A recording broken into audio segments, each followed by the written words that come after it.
KB Channel. Yang menzalimi Anwar adalah Mahathir bin Mohamad. Yang menzalimi Anwar Ibrahim juga Muhyiddin Yassin. Yang merampas hak Anwar Ibrahim untuk diangkat sebagai Perdana Menteri yang ke-8 juga Muhyiddin Yassin. Sepatutnya PM ke-8, PM 8 Anwar Ibrahim, bukan Muhyiddin Yassin.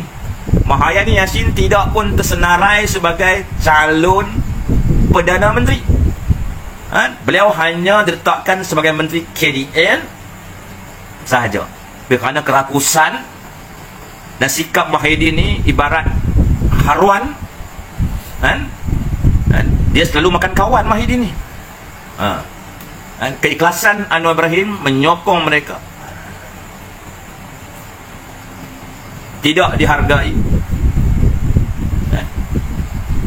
Mereka tidak menunaikan janji, merampas hak Anwar Ibrahim.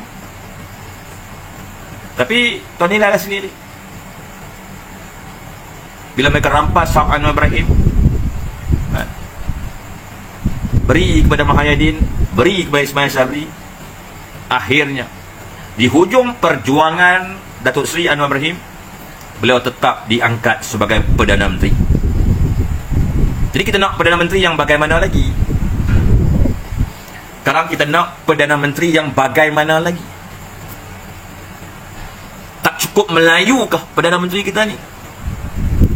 Tak cukup pengalamankah Perdana Menteri kita ni?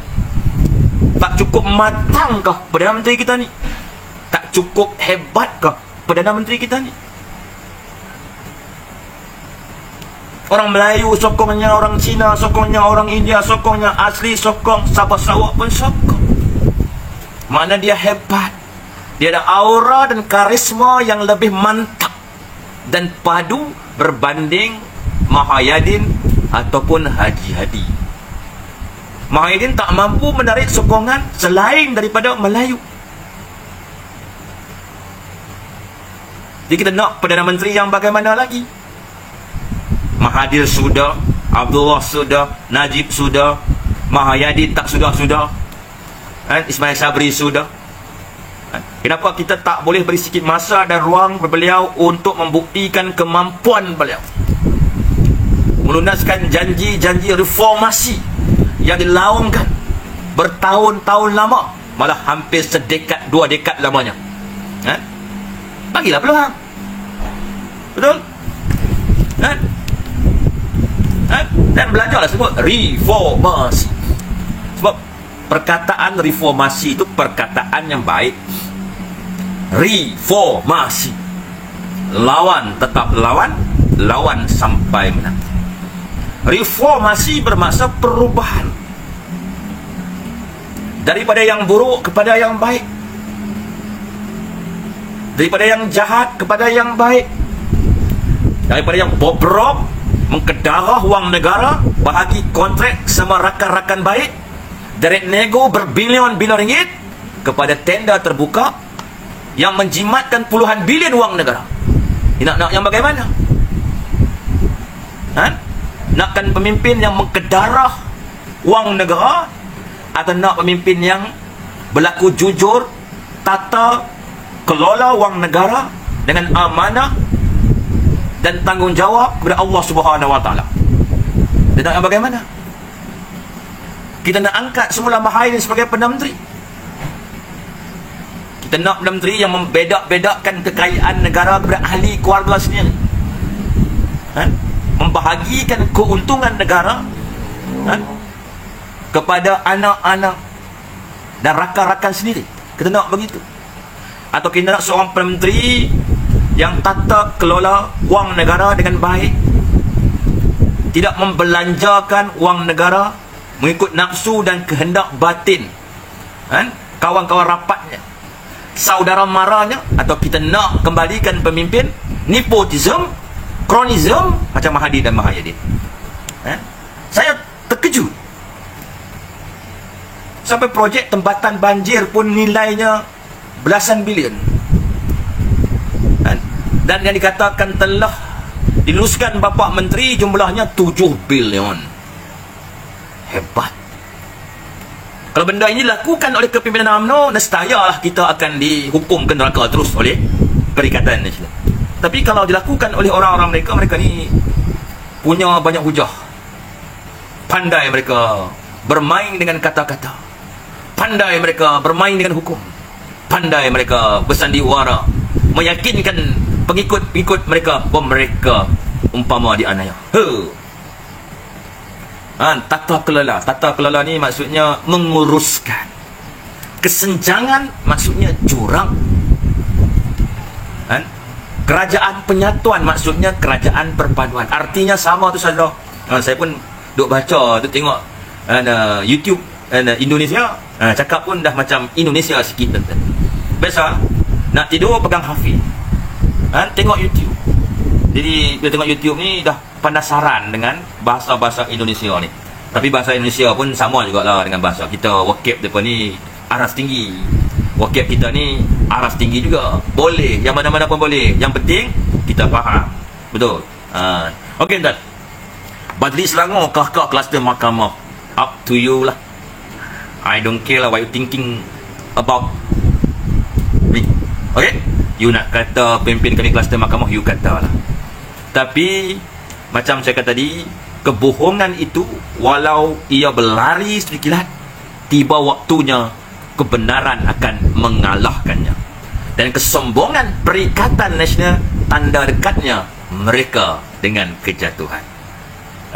Dan hari masa yang paling sesuai untuk kita bawa negara kita ke arah kejernihan politik.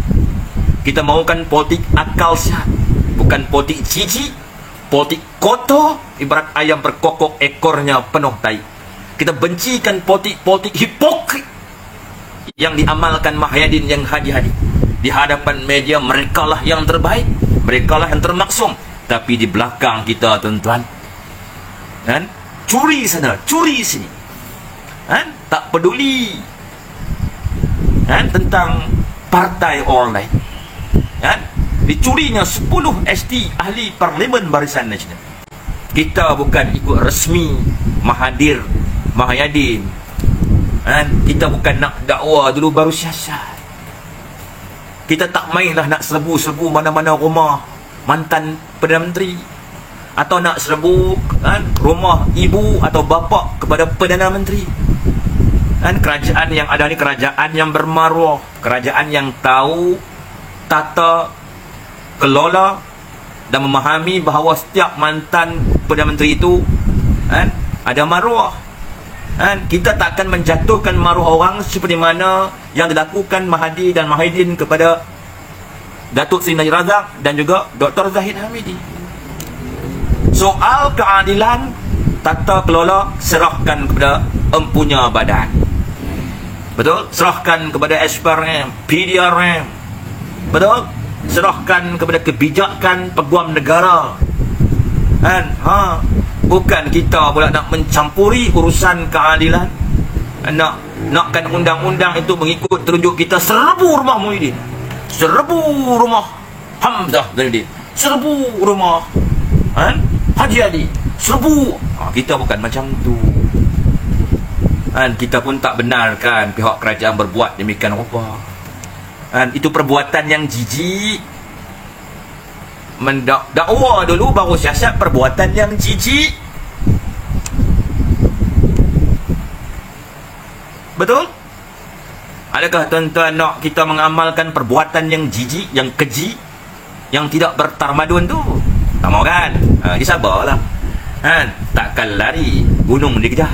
Tuan-tuan, kalau pihak SPRM berjaya membongkarkan salah guna kuasa dalam pembahagian tenda-tenda trade nego, kalau SPRM berjaya membongkarkan ada amalan korupsi, ada koruptor dalam kepimpinan kerajaan Perikatan Nasional, sikap tidak amanah, bersiap sedialah dengan lawyer, dengan untuk berhadapan pendakwaan di mahkamah. Dan hadaplah. Pada waktu kamu nak kata pendakwaan terpilih, kamu nak kata ini pendakwaan bermotif politik, kamu kata. Tapi kami lihat kerajaan tak dakwa kamu, kan? Bukan macam dulu, dakwa kamu baru sesat, tak dakwa kamu lagi. Selagi sesatan tak sesat, selagi itu kerajaan tak dakwa kamu. Itu perbezaan kerajaan dulu dan kerajaan yang hari ni lah. Muhyiddin masuk jadi menteri, nampak wang bertimbun-timbun. Anwar masuk jadi menteri, dia nampak hutang bertimbun-timbun. Hutang negara, tuan-tuan tahu berapa? Jasa Muhyiddin, warisan Muhyiddin kepada Anwar Ibrahim, 1.045 triliun hutang. 1 triliun plus hutang. Hutang dia buat. Fikir sendirilah. Jadi Anwar Ibrahim bukan ada tangan ajaib. Dia perlu berusaha untuk mencari solusi untuk yang pertama menyelamatkan negara kita daripada bankrupt. Mencari jalan untuk membayar hutang-hutang negara zaman Muhyiddin. Membetulkan balik sistem ekonomi yang songsang teruk perbuatan Muhyiddin. Membetulkan balik rangkaian pembekalan yang terjejas atas ketidakcekapan tata kelola Muhyiddin dan Ismail Sabri. Kalau rangkaian supply chain dalam negara terjejas, tuan-tuan, supply and demand tidak seimbang, atau penawaran dan permintaan tidak seimbang. Keluk tu tak seimbang. Sebab tuan-tuan tengok hari ni, ada harga barang yang tak mahal sangat, ada harga barang yang meroket harganya. Sebab apa? Penawaran dan permintaan tidak seimbang. Penawaran maksudnya bekalan barang tu. Demand, permintaan maksud permintaan kita ni rakyat. Contoh kita ni demand ayam tak ada, kita pun naik angin pada kerajaan. Tidak. Ada ayam harga pula harga Yahudi, kita rasa naik meluat pada kerajaan. Betul? Maknanya wujud ketidakstabilan keluk penawaran dan permintaan. Jadi bagaimana langkah-langkah yang perlu diambil oleh Datuk Seri Anwar Ibrahim? Lakukanlah. Kita percaya dia boleh. Dia ex mantan Menteri Kewangan terbaik dunia. Dia tentu ada jalan bagaimana nak mengawal harga-harga barang dan menghapuskan kartel-kartel yang cuba menyorokkan barang. Pandai-pandai dia lah. Okey dah lah.